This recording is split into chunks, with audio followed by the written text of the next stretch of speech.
Here comes Olivia. It's a red-hot fashion show, but many of these models bring a lot more to the runway than a pretty smile and a great walk. Oh, yeah. When Olivia was 11, she was officially diagnosed through genetic testing. When she was 13, she had a defibrillator implanted.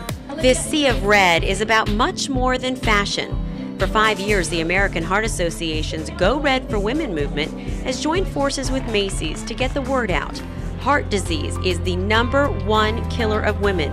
Every minute, a woman dies of heart disease, and much of it is preventable. Go Red is the movement where women and men who love them come together to partner to fight heart disease in women. Macy's alone has donated nearly $30 million crucial research dollars to the AHA. That money helps develop equipment like the internal defibrillators that keep Olivia and her mother alive. We both have internal defibrillators that keep us alive, and the research dollars actually paid for the creation of the defibrillator.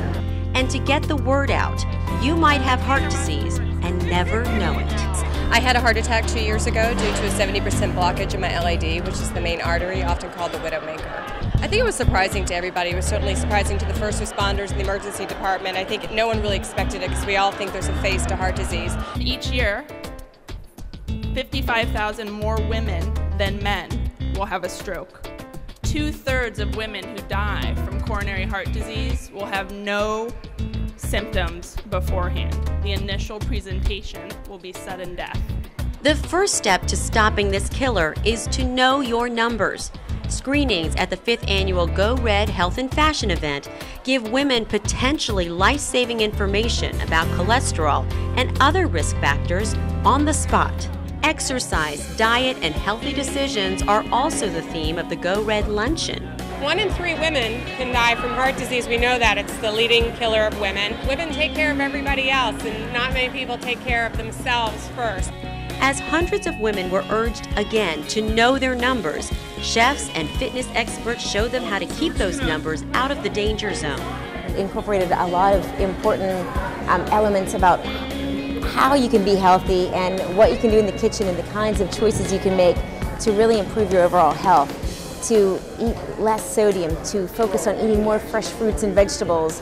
And then we incorporated how then, of course, to cook the foods and to make them really flavorful without adding the sodium. They learn, they understand the seriousness of heart health and their need to pay attention to themselves first, because we know they're paying attention to their families. Women learning to take care of themselves first is essential.